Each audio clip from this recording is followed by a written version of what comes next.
lurah, camat. Jadi ya memang koordinasi dan komunikasinya sama masyarakat juga. Hari ini tugas kami salah satunya menjadi prioritas Bapak Presiden adalah menurunkan angka kemiskinan, menjaga stabilitas harga bahan pokok, menurunkan stunting di Kota Tanjung Pinang.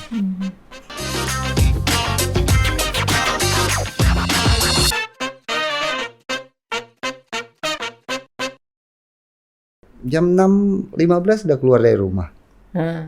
Putar-putar Kota Tanjung Pinang, lihat tuh bak-bak sampah. Sekaligus lihat teman-teman membersihkan sampah-sampah yang petugas-petugas kebersihan. Sekaligus kita lihat itu juga tuh, lihat ya, karakter masyarakat. Kadang masih ada masyarakat yang buang sampahnya seperti main basket tapi nggak masuk ke dalam lubangnya. Jadi ya sambil mencermati lah gimana sih sebenarnya agar Tanjung Pinang itu bisa tertata, rapi, bersih. 7:30 saya balik ke rumah, baru saya mandi, baru ke kantor, gitu. Abang nih lahir di mana Bang kalau boleh tahu? Saya lahir Tanjung Pinang. Asli? Asli, saya budak Batu Lima. Oh. Tanjung Pinang ini kan 16 km. Putar-putar orangnya itu juga gitu loh. Iya. Kita ini anak sini, budak sini juga. Jadi memang kita sering di lapangan. Dan pengalaman juga, ya kita juga kan dulu sebelum di Pemprov kan kita pernah di Pemkab Bintan. Pernah di lurah, camat. Jadi ya memang koordinasi dan komunikasinya sama masyarakat juga. Kita juga menggiring masyarakat di Bintan, khususnya di Kecamatan Bintan Timur pada waktu itu. Kita gerakan gotong royong yang akhirnya fantastiknya pertama mendapat adipura untuk kategori kota kecil di Bintan itu. Kijang itu ya Kijang dapat adipuranya waktu itu. Tahun berapa? Kita prakarsai waktu itu tahun 2016.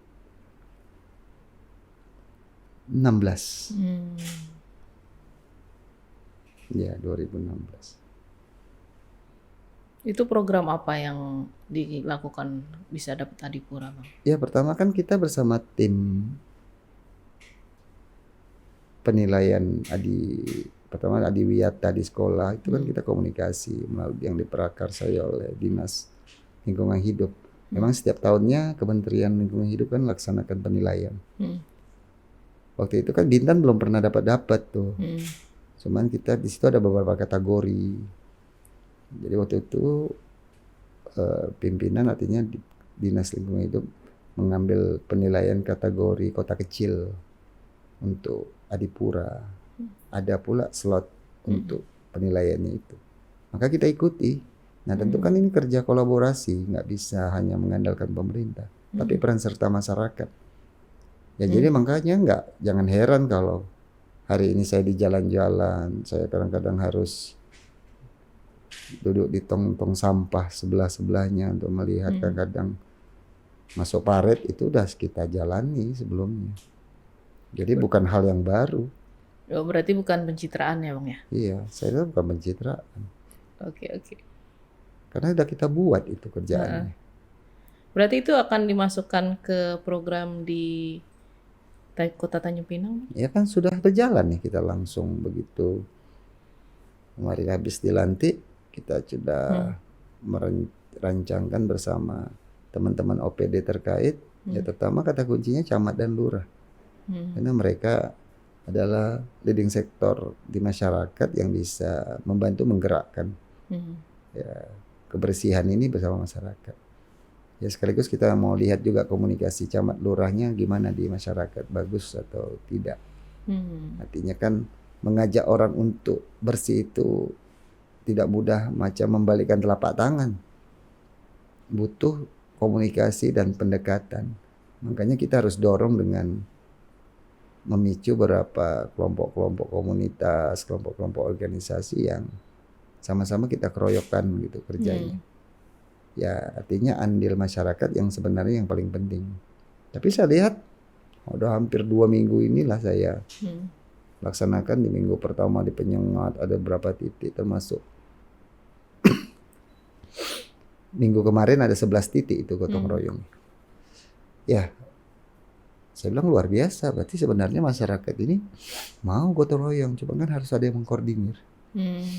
Nah kuncinya lurah dan camat. Makanya saya tekankan sama camat dan lurah, istilah hari-hari itu untuk coba bangkitkan gotong royong. Karena budaya gotong royong ini kan dari dulu ada gitu loh. Kita tak mau hilang gitu di Tanjung Pinang ini. Ya kita bangkitkan kembali. Memang tidak, saya katakan tadi, tidak macam balikan telapak tangan mudah bim salah bim langsung ramai, enggak. Tapi kita bawa. Yang penting continue, punya jadwal-jadwal. Makanya minggu ini juga banyak nih berapa titik. Saya dengar di sini mana sudah laporkan lurah beberapa titik sudah 8 titik. Kita nggak tahu nih sampai Sabtu ini berapa nanti laporannya. Yang di gotong royong itulah kita kunjungi mereka semuanya. Kita kunjungi itu kan mensupport gitu mereka, bahwa bersilaturahmi juga sekaligus. Kan saya baru berapa ya, 15 hari ini, 17 hari atau 15 hari. Kan belum semua juga saya mengenal secara kondisi wilayah dan masyarakat. Ya ada beberapa undangan-undangan yang disampaikan kami hadiri di forum RT RW. Di kesempatan itulah kami bisa bicara terkait penegasan soal kebersihan. Nah hari ini kan kita sedang lakukan nih, Tanjung Pinang sebagai ibu kota provinsi tentu harus memiliki performance yang baik gitu. Kalau konsep bagi diri saya bahwa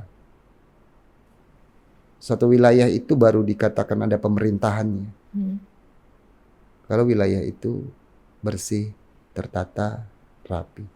Oke, berarti 100 hari pertama jadi PJ Wali Kota, apa yang mau dilakukan? Ya yang pertama kan memang jelas saya sebagai penjabat wali kota. Hari pertama coba. Oh hari pertama. Hari pertama Kalau tadi kan 100 hari pertama, Oh, iya. hari pertama coba. Hari pertama selesai pelantikan, saya tentu langsung selesai pelantikan dan pelantikan tim penggerak PKK, kami langsung minta masukan, wejangan dan atau arahan lah kepada orang-orang tua. Kami waktu itu ke lembaga adat Melayu, Kepri, Lam Kepri untuk Kota Tanjung Pinang.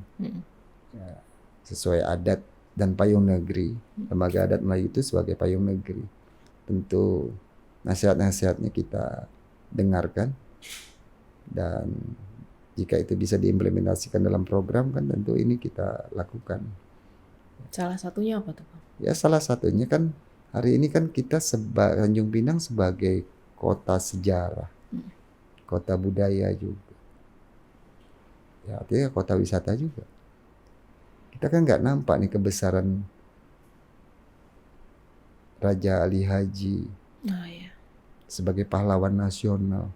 Sekarang masyarakat generasi muda hari ini di kota Tanjung Pinang sudah kenal belum kalau Raja Ali Haji itu adalah sebagai pahlawan nasional? Mungkin belum semua. Nah karya-karya Raja Ali Haji itu kan besar, Gurindam 12. Nah generasi hari ini Gurindam 12 itu ada 12 pasalnya. Mereka mungkin belum semuanya juga mengetahui. Sebenarnya Gurindam 12 itu kan pasal-pasalnya, pasal ke-1, pasal ke-2 itu ada berupa nasihat, berupa dorongan, kebersamaan, kekompakan, termasuk menasihati para pemimpin-pemimpin negeri. Saya kira kan itu pelajaran-pelajaran yang hari ini generasi muda atau generasi Z-nya ini harus mengetahui itu. Makanya nanti kita implementasikan ini. Implementasikannya ya seperti implementasinya apa, Bang? seperti ya mungkin nanti next di 2024 seperti halte-halte tempat tunggu sekolah itu kita lampirkan situ, mungkin tulisan-tulisan pantun-pantun, nasihat, pantun jenaka, pantun ya soal keagamaan. Bisa juga nanti kita di tempat-tempat ruang publik juga kita buat. Kita punya rencana 2024 kita Tugu Raja Ali Haji itu kita rehab jadi sebuah tugu yang bisa nanti jadi tempat tempat ikon lah. Mungkin di situ kita mungkin buat semacam akrilik yang menampilkan pantun Gurindam 12, termasuk ada bangunan yang menjorok ke laut itu yang hari ini kita rehabilitasi jadi tempat selfie yang latar belakangnya penyengat. Dulu kami kecil-kecil kalau di SMP itu, SD saya ingat kelas 6, rasanya sama teman-teman kalau duduk di Tanjung Buntung itu rame. Mandangnya tuh sore tuh ke Pulau Penyengat.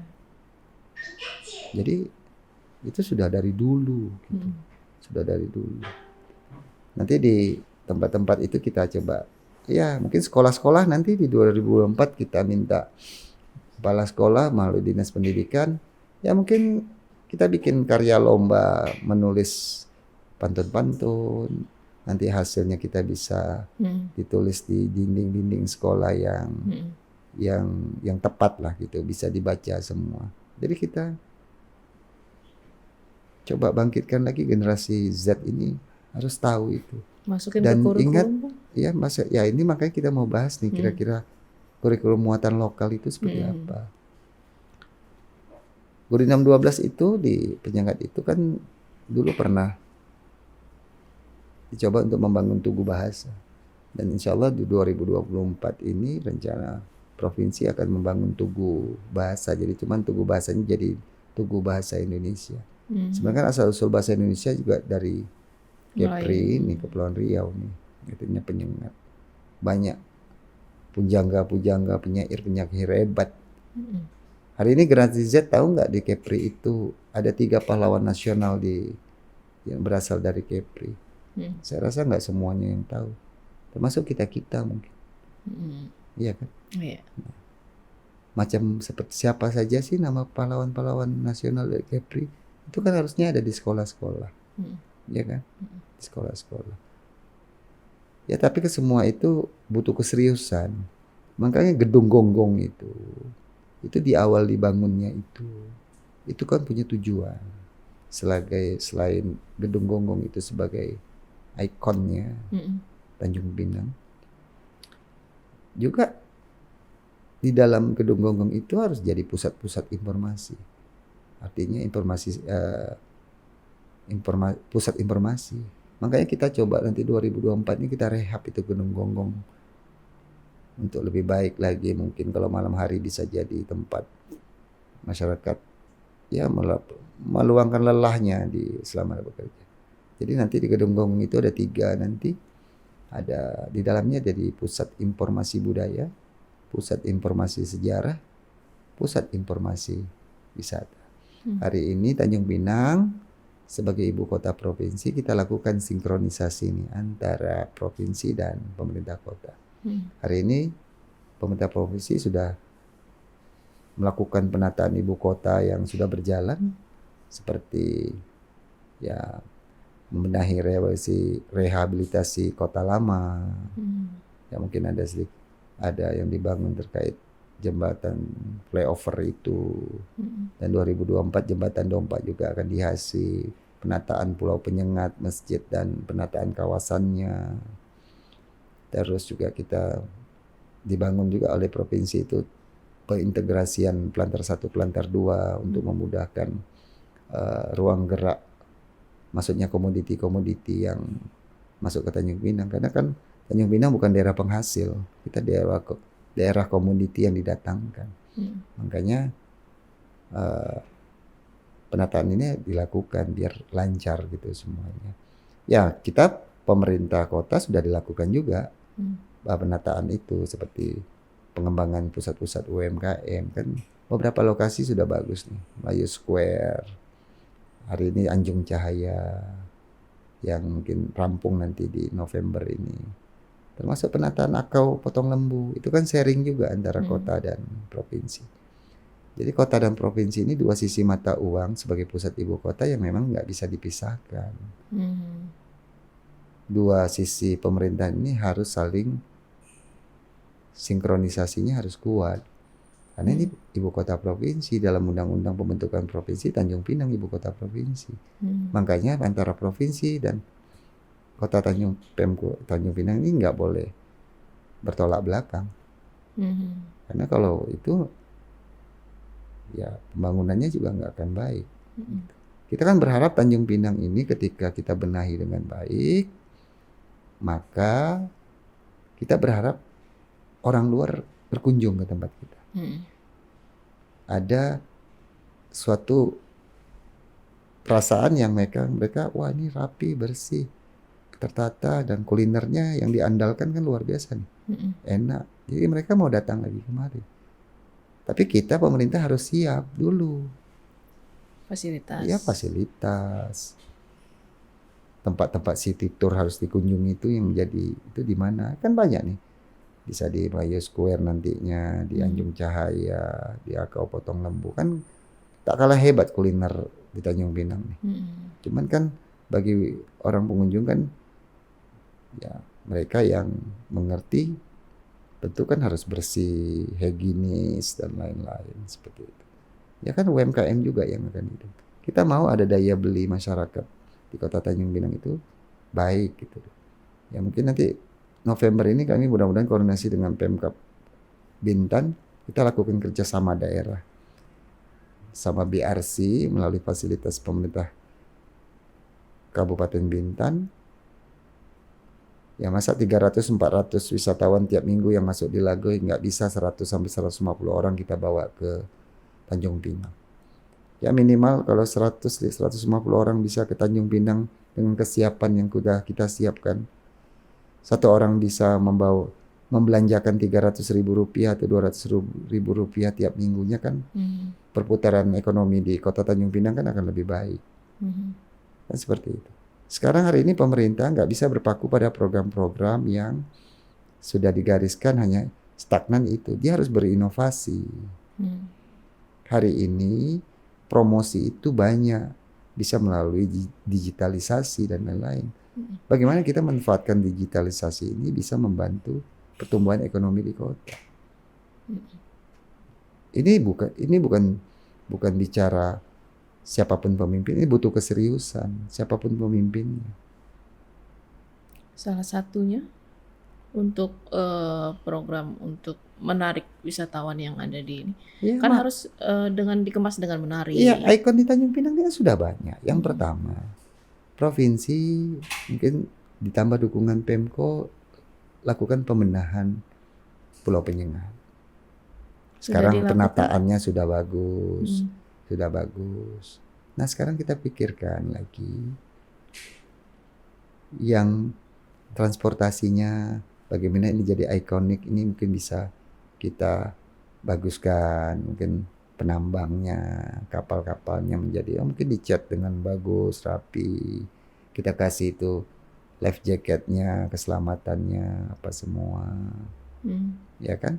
Mereka bisa datang ke sana. Mungkin malam hari ada 1-2 nanti kapal, bukan kapal lah ya, yang bisa membawa turis yang malam mungkin dia mau itikaf, mau sholat malam di sana. Kan kita kebetulan di Penyengat juga ada homestay. Homestaynya kan jadi tanggung jawab kita di kota. Kita benahi lah. Memang nggak bisa macam membalikkan telapak tangan, butuh keseriusan. Kita punya patung 1000 yang jadi ikonik. Tapi kan orang menuju sana kan kita bisa lihat. Rumputnya aja di kiri kanan lebih tinggi rumputnya daripada saya. Itu gimana? Iya. Iya kan? Banyak kan kayak viara-viara tua di Kota Lama itu kan jadi ikon. Sekarang tergantung pariwisata, bagaimana mengemasnya. Kota-kota itu harus kota-kota lama itu yang kita benahi oleh provinsi itu, kita buat event-event. Saya sepakat itu di momen-momen tertentu ada mooncake festival, ada lampion. Cuman kita next ke depan buatnya lebih profesional lagi. Biar mendatangkan wisatawan orang datang. Saya kecil-kecil dulu sama bapak saya selalu dibawa tuh Dragon Boat dari Planter 1, Planter 2 itu jadi Iya. ciri khas. Hari ini kan saya Nggak nggak ada. ngerti nih, Mhm. hilang. Itu sampai kapanpun orang mengenang itu. Mau diadakan lagi, Pak? Ya kita bahas dulu lah nanti. Karena ini ikonik juga. Tak lebih lah seperti di Bagan si Api-Api itu. Tradisi pembakaran tongkang kan sudah bisa dari Hong Kong, dari mana yang datang. Tapi itu untuk yang apa tadi yang pacu Dragon Boat Dragon Boat. Iya. Yang Dragon Boat itu memang ikonik. Kenapa bisa jadi itu memang lama-lama tradisi lama-lama? masyarakat kita di orang Tionghoa itu ada sebuah, ya kalau yang saya ketahui lah karena saya juga sedikit mengerti. Ikon itu kan kita harus inventarisasi lagi tuh. Kita mapping dulu. Ini punya daya tarik nggak? Ini punya daya tarik nggak? Kan harus seperti itu. Seperti Aku Potong Lembu hari ini. Ya kita berharap Aku Potong Lembu dari dulu. Makanya kita dikemas oleh Pemko, sinergi dengan Pemprov, Pemko bangun dan tempat untuk dagangnya, lokasinya, Pemprov bangun fasilitas umumnya, toilet harus bersih, tempat parkir termasuk masjid, ya apa semua. Saya yakin lah kalau siapapun pemimpinnya nanti, kalau dia serius, saya yakin pertumbuhan ekonomi di Kota Tanjung Pinang akan lebih baik. Tapi harus konsisten gitu. Berarti Abang ini meneruskan program-program Bu Rahma? Saya ini sebagai penjabat nggak ada visi misi. Kalau program-program sebelumnya yang sudah baik kita teruskan. Oke. Tapi program-program visi misi pemerintah sebelumnya itu kan sudah selesai. Membantu pemerintah untuk menurunkan angka kemiskinan. Angka kemiskinan di Kota Tanjung Pinang itu berdasarkan data BPS Tanjung Pinang tahun 2022 itu 9,85%. Sementara angka rata-rata nasional kemiskinan itu 9,5. Tanjung Pinang ini masih di atas rata-rata nasional tingkat kemiskinannya. 9,85. Kalau kita mau breakdown kan, itu kira-kira 21.600 sekian. Itu angka. Tapi masih ada, kita diberi tugas juga untuk menekan lagi angka kemiskinan ekstrim, kedalaman kemiskinannya itu. Di Kota Tanjung Pinang, angka kemiskinan ekstrim itu tahun 2022 yang dirilis oleh BPS itu 2,71%. Tahun 2021 2,73%. Kalau untuk nasional? Kalau untuk nasional kan dikejar sampai 0% nih di angkanya. Makanya 2,71% itu kalau kita lihat, kita breakdown kakaknya kurang lebih mau 2035 angka kemiskinan ekstrim di Kota Tanjung Pinang. Maka kemarin ada rilis yang dikeluarkan oleh, maka saya klarifikasi itu. 546 angka kemiskinan itu datanya adalah benar. Data yang dilaksanakan oleh pemerintah daerah memverifikasi lagi nih. Makanya kemarin pemerintah kota coba lakukan sinkronisasi ke Kementerian Sosial. Termasuk itu data-data DTKS itu. Data terpadu kesejahteraan. Itu kan acuan. Nah, jadi makanya saya luruskan. Nah, kebetulan di forum ini saya luruskan juga. Tapi apapun datanya, hari ini tugas kami salah satunya yang menjadi prioritas Bapak Presiden adalah menurunkan angka kemiskinan. Mungkin 1 tahun ke depan ini sebenarnya sudah kita awali di perubahan kemarin. Kebetulan anggaran perubahan 2023 juga kita yang mengesahkan, yang mengetok palu bersama DPRD. Kita sudah tempelkan itu program pengentasan kemiskinan. Di 2024 lebih masif lagi. Ditambah lagi ada dana insentif daerah yang kita dapatkan 17,5 miliar itu. Itu pun kita dorong untuk pengentasan kemiskinan. Biar 1 tahun ke depan Tanjung Pinang ini walaupun presentasinya bisa menurun. Yang kedua prioritas kami adalah menjaga stabilitas harga bahan pokok sesuai amanah yang disampaikan untuk dilaksanakan. Yang ketiga adalah menurunkan stunting di Kota Tanjung Pinang. Selain karena RPJMD provinsi masih berjalan, kita menyesuaikan RPJMD provinsi. Karena RPJMD kota sudah selesai. Tapi yang menjadi prioritas adalah RPJMN. Kan acuan RPJMD provinsi juga acuannya RPJMN. Kenapa kita laksanakan visi misi? Bukan artinya RPJMN dan RPJ, karena ini kepemimpinannya masih berlangsung. Pemerintah dari 3 program tadi yang harus diamankan oleh pemerintah pusat, dari 3 itu apa yang akan dilakukan? Program-program yang harus, program nyata lah. Program nyatanya yang jelas begini. Bantuan-bantuan itu sebagai stimulus salah satu yang untuk bisa meringankan, membantu, menurunkan. Tapi dia tidak bisa menyelesaikan, menurunkan angka kemiskinan itu secara drastis. Karena bantuan itu sifatnya berkala. Kalau kita hari ini beri bantuan 30 kilo beras, 30 kilo beras itu pasti punya batasan, habis. Maka yang kita serang adalah hari ini untuk bisa signifikan menurunkan angka kemiskinan, kita lakukan kegiatan-kegiatan atau program bedah rumah atau rumah tidak layak huni itu. Atau kalau di kementerian kenalnya samanya program BSPS itu. Karena indikator dari kemiskinan itu yang dilihat oleh Badan Pusat Statistik itu, BPS, itu memang 14 indikator kemiskinan yang dikeluarkan oleh Millennium Development Goals itu, MDGs itu. 7 itu indikatornya ada di rumah. Misalnya dindingnya itu harus beton. Lantainya lantai beton, semen gitu loh. Ada pintu, jendela, nggak ada atap rumbia tapi atap seng atau asbes dan lain-lain. Sehingga sirkulasi udara itu baik, ada sanitasinya. Itu yang akan mungkin kita gesa untuk di 2024. Ini yang itu pun rumah tidak layak huni yang di darat. Kalau di laut belum bisa, karena rentang waktu pengerjaannya kan singkat.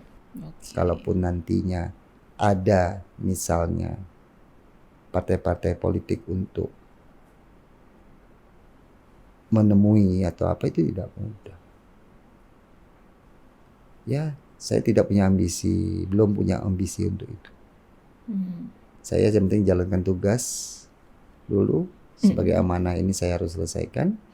Kalaupun selesai tidak penjabat lagi, saya meneruskan tugas saya sebagai Kadis Kominfo yang juga hari ini juga melaksanakan tugas-tugas Kominfo. Ya, kita kan aparatur sipil. Saya kira itu sebuah pilihan saja nantinya. Ya, itu kan sebuah pilihan politik. Samalah kita macam menentukan rumah, misalnya membeli rumah, kan itu pilihan kita ya. Mau besar, mau bertingkat, mau minimalis, kan seperti itu. Kita yang menentukan. Ya, mudah-mudahan kita berdoa dengan suksesnya pemilu dan pilkada ini nanti dilaksanakan yang kita menghantarkan itu. Kita berdoa mudah-mudahan pemimpin Tanjung Pinang bisa lebih berinovasi, mengejar target-target pertumbuhan ekonomi, karena Tanjung Pinang ini punya warisan besar atau punya warisan besar yang dapat dikembangkan menjadi pundi-pundi ekonomi Kota Tanjung Pinang. Tinggal bagaimana kita menggali Kota Tanjung Pinang ini baik, sehingga akhirnya ketika pertumbuhan ekonomi ini baik, masyarakat juga akan sejahtera. Oke. Ada lagi, Pak? Apa tuh? Pak, merah, kuning atau hijau, Pak? Atau biru? Saya senang semua karena itu warna Melayu. Merah, kuning, hijau itu warna Melayu, termasuk hitam. Makanya Melayu saya bilang sebagai payung negeri. Warna itu warna-warna kolaborasi yang luar biasa. Warna Melayu. Di antara 4 itu, Bapak pilih yang mana, Pak? Yang mana? Merah, kuning, hijau, biru. Ya kan saya udah bilang, saya senangnya warna Melayu.